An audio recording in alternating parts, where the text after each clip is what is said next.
할렐루야, 축복하십니다. 오늘도 은혜 받고 행복하세요. 오늘 말씀의 제목을 단다면 다윗의 회개입니다. 회개하고 후회하고 차이가 굉장히 많습니다. 이제 같은 회자는 회자인데 앞에 회개하고 뒤에 나오는 후회하고 차이가 굉장히 많아요. 오늘 17절의 말씀은 다윗이 후회한 것이 아니라 사실은 회개하는 겁니다. 살다가 보면 후회할 일이 많이 있을까요, 없을까요? 굉장히 많습니다. 어제를 살았는데 오늘 어제에 대해서 후회하잖아요. 어제 내가 왜 그랬는가? 무슨 말을 이렇게 내뱉고 나서도 막 돌아서서 좀 참을걸, 내가 왜 그때 방정 맞지? 그러면서 후회하는 일이 굉장히 많잖아요. 또 이제 결혼식 하고 나서도 후회하는 경우들이 없지 않아 있고요. 사업을 하면서도 후회하는 경우들이 많고, 이렇게 매일마다 이렇게 후회하는 경우들이 굉장히 많습니다. 근데 이 후회하고 회개는 굉장히 근본적인 그런 차이를 가지고 있습니다. 어느 분이 이제 택시 운전을 그렇게 하시는데 뒤에서 손님이 술 한 잔 거나하게 잡수시고 뭐 코에 뭐가 이렇게 자꾸 저기 하는지 코가 좀 불편한지 흥 하고 풀어서 땅에다가 던지고 흥 풀어서 던지고, 그래서 계속 손님이 그러니까 참다 못해서 손님 그만 좀 코 푸세요. 이 차 더러워지잖아요. 그러면서 호통을 치니까 미안하다, 오늘서 더 이상 풀지를 않더래요. 그래서 이제 목적지에 딱 와가지고 손님이 딱 내린 다음에 차 밑에 청소하려고 딱 보니까 세상에 후회가 되는 거예요. 조금 더 코를 풀라고 그럴 걸. 땅을 봤더니 세상에 5만 원짜리 돈을 가지고 코를 푼 거예요.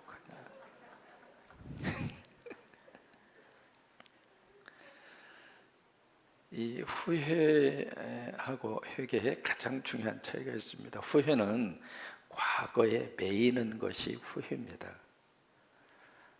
그러니까 내가 왜 그때 그랬는가, 그래서 과거에 대해서 뭔가 마음속에 이렇게 성이 찾는 그것 때문에 그것을 자꾸 이렇게 생각하면서 후회하거든요. 후회하는 사람은 계속 뭘 기억하는가, 과거를 묵상합니다. 근데 후회라고 하는 것은, 여러분, 후회하는 것이 후회한다고 다시 되돌아갑니까? 안 그렇거든요. 그러니까 후회하는 사람은 계속 그 과거적인 그 사건에서 헤어나오지를 못하는 거예요.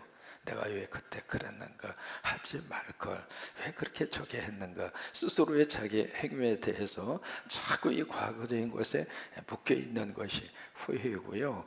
이 회개라고 하는 것은 똑같이 과거적인 것에 대해서 잘못한 것을 아는 것은 맞습니다. 그러나 이 회개라고 하는 것을 히브리어로 슈브라고 합니다.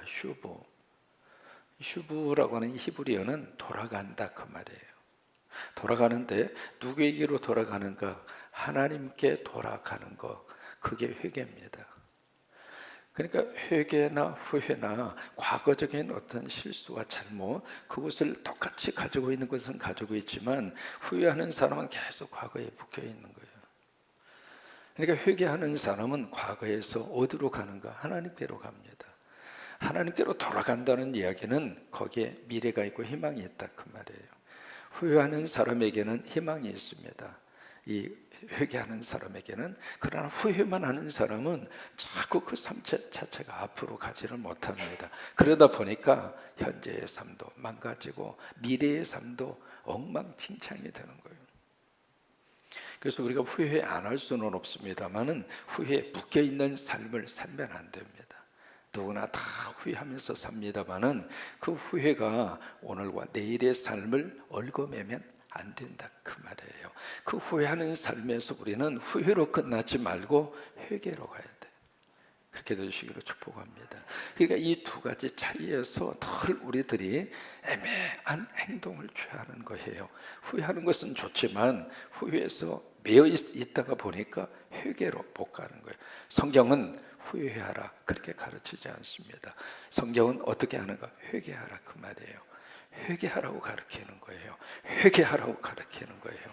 그냥 인생 자체로 후회하면서 땅을 치고 통곡하면서 그러면서 내 삶을 저주하고 내 삶에 주어진 현실을 자꾸 거부하면서 후회적인 인생을 평생 살다가 끝내라, 그렇게 말씀하지 않아요.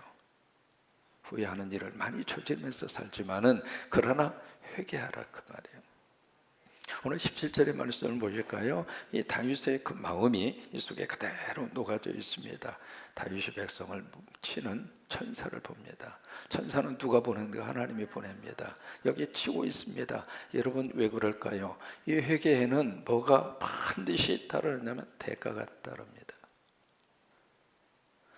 왜 그럴까요? 여러분, 죄 지은 사람이 회개하면 그냥 용서해 주면 얼마나 좋겠어요. 그냥 씻은 듯이 모든 것이 다 원상복귀로 아무 일이 없었던 것처럼 순식간에 다 돌아가면 얼마나 좋겠어요. 그러면 사람은 무슨 생각을 하는가? 공짜는 가치가 없다고 생각합니다. 그게 사람이에요. 지금 산소를 호흡하고 계시잖아요. 공짜예요? 돈을 내고 호흡을 하세요? 공짜입니다. 가치성을 인정하십니까?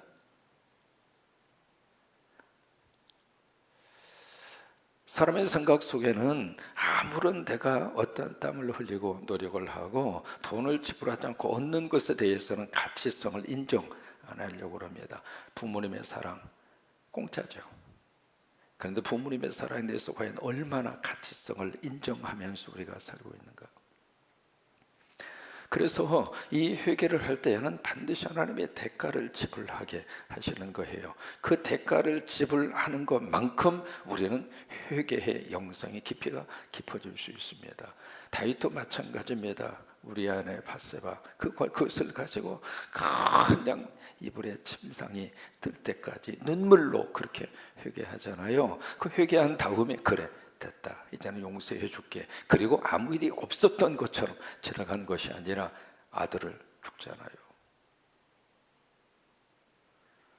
너는 비밀스럽게 둘 사이에서 관계를 맺었지만은 앞으로 너의 자식들이 온 백성들이 보는 앞에서 네가 했던 그 짓을 하게 될 것이다. 압살롬이 결국 그 짓을 했잖아요. 그리고 그 집안에서 계속 우환이 끊어지지 않았습니다. 이게 대가를 지불해야 죄에 대한 위험성을 뼈저리게 느낍니다. 그렇지 않겠어요? 그게 대가가 없이 하나님 죄송해요, 잘못했어요, 용서해 주세요. 그리고 용서하고 또 용서하고 그러면 무슨 생각이 들었냐면 죄에 대해서 무겁게 느끼지 않아요. 아, 괜찮은 거구나. 아빠 지어도 괜찮네 뭐. 그 생각하면서 가볍게 지나간다, 그 말이에요. 그러니까 이 회개에 대한 대가가 세면 셀수록 우리는 그 죄에 대해서 철저하게 회개합니다. 안 되겠구나. 안 되겠구나. 그러니까 다윗에게 있어서 이 대가가 지불을 하면서 뭘 우리가 볼 수 있느냐면 다윗은 더 이상 같은 죄를 반복하지 않습니다. 이 늪에 우리가 빠지잖아요. 회개 좋아요. 은혜 받고 회개하는 거 좋습니다. 그런데 똑같은 죄를 똑같이 또 반복하는 거예요. 와가지고 또 이제 은혜 받고 막 회개합니다. 좋죠. 그런데 얼마 지나지 않아서 똑같은 죄를 또 그냥 반복하는 거예요. 우리가 다윗이 범죄한 케이스가 굉장히 많습니다. 가정 파괴범이죠. 우리아의 밧세바를 범했잖아요. 그 우리아는요 용병입니다. 이스라엘 사람이 아닙니다. 돈을 줘가지고 싸우라고 싸운 사람이거든요. 용병으로 온 돈 몇 푼 받고 목숨을 걸고 싸우기 위해서 왔던 용병의 가정을 파괴시켜 버렸잖아요. 거기다가 다윗 살인범입니다. 우리아를 적신 깊숙한 곳에 집어넣어서 위장 퇴각을 하면서 죽였잖아요. 거기다가 법궤 모독죄를 지었습니다. 자기 마음대로 이제 수리에다가 법궤를 싣고 예루살렘으로 가지고 오다가 자기가 실수한 거죠. 결국 우사라고 하는 사람이 그 자리에서 즉사를 하는 그 일이 발생을 하잖아요. 인구조사도 마찬가지입니다. 근데 거기에 대해서 하나님이 엄청난 대가를 지불하게 하십니다. 대가를 지불한 다음에 그 다음에 다윗은 같은 죄를 반복하지 않습니다. 우리가 왜 후회로 멈추면은 삶이 앞으로 나갈 수 없느냐면, 후회한 사람은 또 똑같은 일 때문에 또 후회합니다. 또 반복하고 또 반복하고 또 반복하고. 다윗은 더 이상 같은 죄를 범하지 않습니다. 인구조사 문제가요, 이거 사무엘하 24장, 물론 성경이 여기서 끝나고 있습니다만은 이게 다윗의 마지막 말년에 일어난 이야기가 아니거든요. 그러니까 이 사건이 있은 다음에 또다시 다윗의 통치 기간에 40년 이스라엘과 유다를 통치했거든요. 통치 기간에 똑같은 죄를 또다시 다윗이 반복하지 않아요. 여러분, 우리가 반복하지 않으려면, 그래서 하나님이 이 대가를 지불하게 하시는 거예요. 네가 똑같은 죄를 똑같이 반복하면 너는 또다시 대가를 지불해야 할 것이다. 그래서 이 다윗의 회개 속에 참 깊은 하나님의 어떤 메시지를 우리에게 담고 있습니다. 이 17절 말씀에 그래서 천사가 와서 백성들을 칩니다. 그 모습을 보고 다윗이 하나님 앞에 지금 회개하는 그런 모습이죠. 여호와께 아뢰 이르되 나는 어떻게 해요? 범죄하였고. 자, 여기에 주어가 뭐냐면 납니다. 내 탓입니다, 이 말이에요. 그러면 여기 24장 문맥 속에서 이스라엘은 아무 죄가 없었는가? 그거 아니에요. 1절에 보시면 이스라엘을 하나님께서 치시기 위해서, 이게 이스라엘도 백성들도 똑같은 죄를 범했다, 그 말이에요. 남 탓을 하지 않았습니다. 백성들 탓을 하지 않았어요. 자식들 탓을 안 했습니다. 부모 탓하지 않았습니다. 환경 탓을 하지 않았습니다. 교인 탓하지 않았습니다. 누구 탓을 했는가? 내 탓이라, 이 말이에요. 내 탓이라. 회개는 계속해서 누구를 주목하게 하는가? 나의 부족함과 나의 실수에 주목하게 하는 것이 회개입니다. 그래야 회개가 이루어질 수 있거든요. 그래야 회개를 통해서 새로운 내 모습을 발견할 수 있습니다. 그래서 내가 범죄하였고, 사실 범죄한 게 사실이죠. 그 다음에 악을 행하였거니와. 거기에 이제 우리말 번역에는 그게 없습니다만은 다른 영어 번역에는 뭐가 되어 있느냐면 즉 목자인 내가 하나님 앞에 잘못했습니다. 그 목자라고 하는 단어가 들어있습니다. 목자인 내가 이 백성들 앞에서 잘못했습니다. 그 말을 써요. 그러면서 그 다음에 이 양무리가 무엇을 행하였나이까? 청하건대 주의 손으로 나와 내 아버지의 집을 치소서. 그러니까 다윗의 입장으로서는 이 철저하게 하나님 앞에 회개, 휴부하면서 어디로 돌아가는? 하나님께로 돌아가는 거예요. 그러니까 내가 잘못했습니다 생각하면서 내 감정과 내 생각 속에 묶여있는 사람은 아직 회개의 역사가 시작이 안 된 거죠. 회개의 가장 중요한 결과는 하나님께 돌아오는 거예요. 그게 휴부라고 하는 말이거든요. 그러면서 이 하나님께 돌아오면서 어떤 마음을 갖는가? 미안한 마음을 갖는 거죠. 영어로 말하면 I am sorry, 미안합니다, 미안합니다. 참 재미있는 통계가 있는데요, 한국에서는 미안하다라고 하는 말을 누가 자주 합니까? 힘 있는 사람이 미안하다고 그래요? 힘 없는 사람이 미안하다고 그래요? 한국에서는 그래요. 부자가 미안하다고 말합니까? 가난한 사람이 미안하다고 말하는 횟수가 많습니까? 가난한 사람이 그래요. 한국 사회에서는 그래요. 근데 미국 사회에서는요, 이게 연봉 10만 불 이상의 이렇게 고소득자가 되겠죠. 그 사람들이 92%가 I am sorry, 미안합니다. 그걸 더 많이 자주 합니다. 그리고 연봉 한 2만 5천 달러 이하 그 벌이를 하는 사람들은 I am sorry, 미안합니다. 그 말을 상대적으로 안 합니다. 이게 무슨 말이냐면, 이게 성공하는 사람일수록 그 마음속에 뭐가 있느냐면 미안합니다. 그 말이 그 의식과 생각 속에 자리 잡고 있다는 거예요.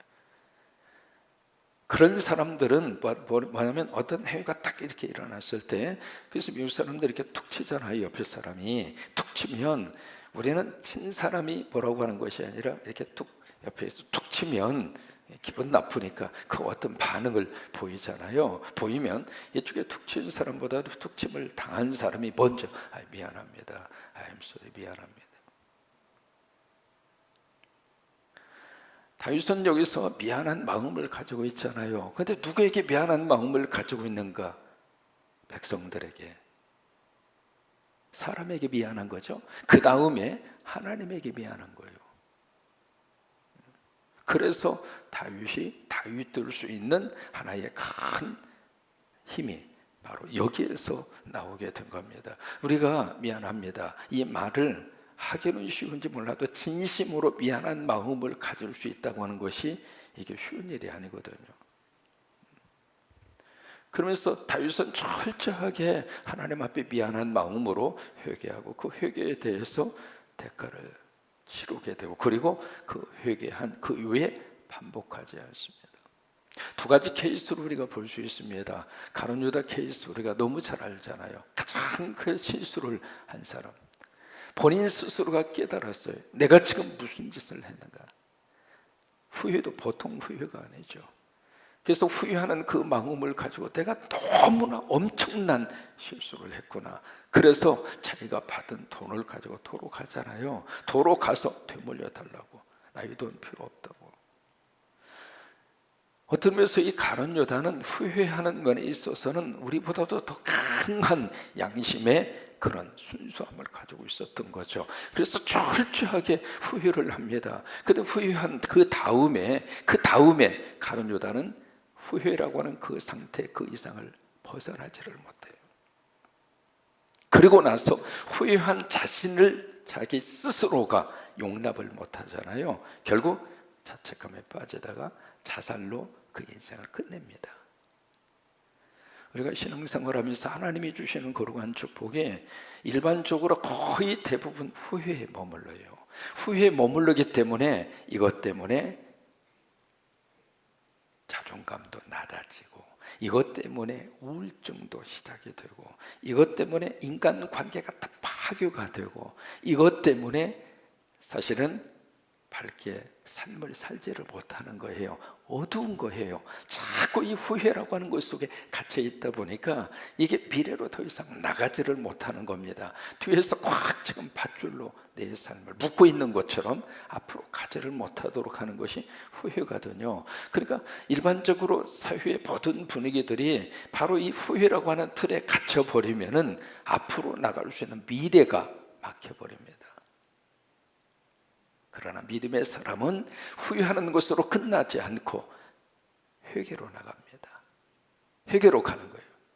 그래서 회개를 우리가 가지고 여기 있는 대로 때로는 회개에 대한 대가도 지불해야 할 때가 있고, 그리고 회개했으면 더 이상 반복하지 아니하도록 무진 애를 쓰면서 신앙생활을 하는 거예요.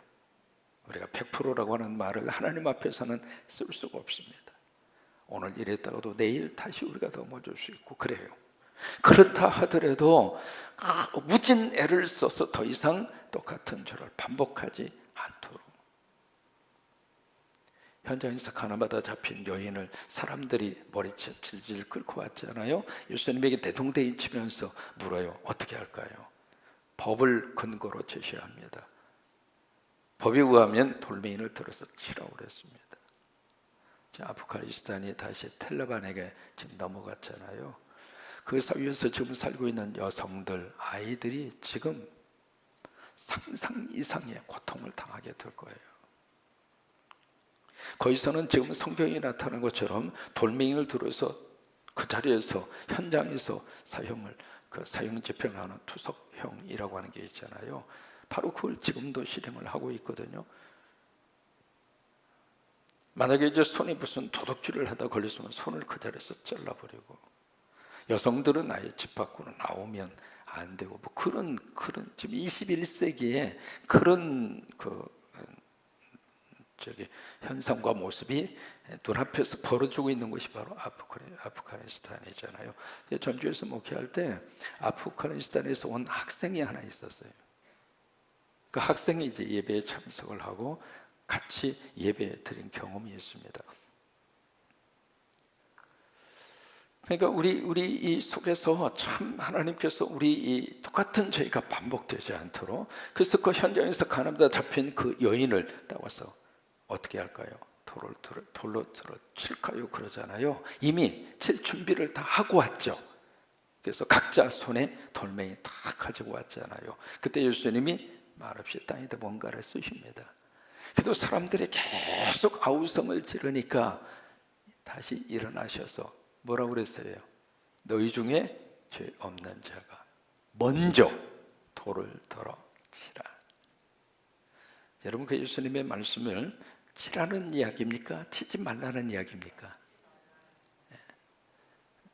너희 가운데, 만약에 너희 가운데 죄가 없는 자가 있다, 먼저 돌을 들어서 치라. 근데 사람들의 생각은요, 앞에 부분을 자꾸 생각 안 합니다. 치라는 말만 기억하는 거예요. 아, 예수님이 치라고 그랬다고. 그래서 먼저 치고 봅니다. 근데 사실은 그 돌멩이를 누구에게 쳐야 되는가? 나에게 먼저 던져야 돼. 그 여인이나 나나 똑같으니까. 자신에게 먼저 던지는 사람은 남에게 던질 생각을 덜 합니다. 그런데 자신에게 돌멩이를 던지지 않는 사람은 눈 찔끔 감고 남에게 먼저 던지고 봅니다. 그거 아니에요. 우리는 하나님 앞에서 철저하게 회개하는 사람은 다른 사람의 모습을 보면서 정죄하기 이전에 주님처럼 그를 안아주는 마음을 가지게 됩니다. 그래서 이제 그 예수님의 말씀 앞에 거기 모인 사람들은 은혜를 받았어요. 그래도 거기 모인 사람은 예수님 말씀 앞에 믿음의 반응을 보입니다. 그리고 행동합니다. 여러분, 그게 은혜 아닙니까? 하나님의 말씀을 들은 다음에 들은 말씀을 머리에 딱 기억하고, 아 그래, 설교는 설교고 돌멩이는 찔러서 치는 거지 뭐.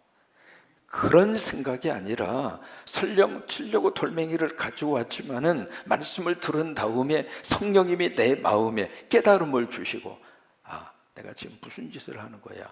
그리고 돌멩이를 놓을 수 있는 용기도 필요하잖아요.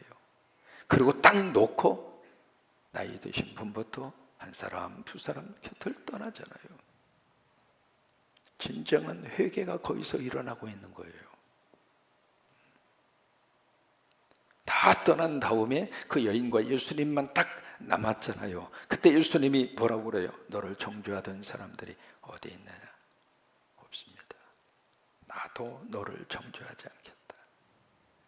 회개에 대한 예수 그리스도의 축복의 선언이죠. 그 다음에 뭐라고 말씀을 하세요? 다시는 가서 죄를 범하지 말아라. 오늘 우리에게 이것이 필요합니다. 어느 식당에 갔습니다. 종업원이 뭔가 이렇게 잘못해가지고 물을 내 바지에 엎었어요. 그러니까 주인이 막 달려와가지고 미안하다고 죄송하다고. 그러니까 미안하고 죄송하다는데 더 이상 할 말이 없잖아요. 그래서 이제 넘어갔습니다. 근데 2, 3일 후에 다시 갔습니다. 똑같은 거에 반복이 됩니다. 그러니까 또 주인이 오셔가지고 미안합니다. 그러니까 조금 이제 감정이 조금 올라오려다가 또 그럴 수 있지 뭐. 그리고 지나갔습니다. 근데 2, 3일 후에 또 갔는데 똑같은 거 반복이 됩니다. 자, 보실까요? 그 미안합니다, 죄송합니다가 귀에 들어와요? 안 들어와요? 안 들어옵니다. 오늘 이 사무엘하 24장에서 하나님은 이 말씀을 통해서 다윗이라고 한 인물, 이제 내일 모레면 사무엘하가 끝나거든요. 이제 끝나게 되는데 사무엘상부터 사무엘하까지 성경에 쭉 주목하고 있는 대상은 물론 다윗입니다. 근데 이 다윗에 대해서 사람들은 자꾸 어떻게 생각하는가 포장을 하려고 합니다. 그런데 성경에서 보여주는 다윗의 모습은 철저하게 하나님 앞에서 있는 모습 그대로 다 노출시키는 거예요. 그의 부족함도, 그의 실수함도, 그의 연약함도, 또 하나 그 속에서 하나님 의지하고 믿음으로 살려고 몸부림치는 다윗의 그 모습을 우리에게 보여주는 거예요. 독일하고 일본하고요 닮은 점이 참 많습니다. 두 나라는 모두가 다 2차 대전에 다 전범들입니다. 독일도 그렇고 일본도 그렇고. 두 나라는 이 공업 기술이 굉장히 발달이 됐잖아요. 독일 차도 그러고 일본 차도 그러고 아주 정평 있는 그런 기술력을 인정을 받잖아요. 그런데 독일하고 일본하고 굉장히 큰 차이가 있습니다. 우리가 다 알고 있는 내용이잖아요. 독일은 어떻게 하는가? 후유하는 것으로 끝나지 않습니다. 어디까지 가는가? 회개까지 가요. 한 나라의 총리가 이스라엘에 딱 가서 이스라엘이 거기에 이제 국회의원 앞에서요 눈물로, 대개 이제 어느 나라든지 다른 나라를 방문을 하면 자기 나라 말로 이야기하게 돼 있어요. 왜? 그게 국제적인 하나의 그 기준이에요. 근데 히브리어로 이스라엘 사람들에게 인사를 전하면서 미안하다고. 근데 그 미안한 마음을 미안하다 그리고 끝나는 것이 아니라 여기까지 가는 거예요. 근데 제 일본은 우리가 지금 기억하고 있는 것처럼 이전만 하면 한 번씩 속을 뒤집어 놓고 후벼 파놓고 아직도 독도 문제 가지고 계속 그러고 있잖아요. 또 위안부 문제도 마찬가지고요. 지금 뭐냐면 계속 이것을 하고 있는 거예요. 반복하고 있는 거예요. 독일 사람들은 회개하면서 반복을 안 하려고 몸부림을 치고 있는 것이고 일본 사람들은 기회만 쓰면 또 하겠다 이 말이에요. 이 상태를 벗어나지를 못하는 거예요. 오늘 이 다윗에게서 우리에게 보여주고 있는 이 아름다운 회개의 영성의 모습이 우리 안에 그대로 일어나게 되기를 주의 이름으로 축원합니다.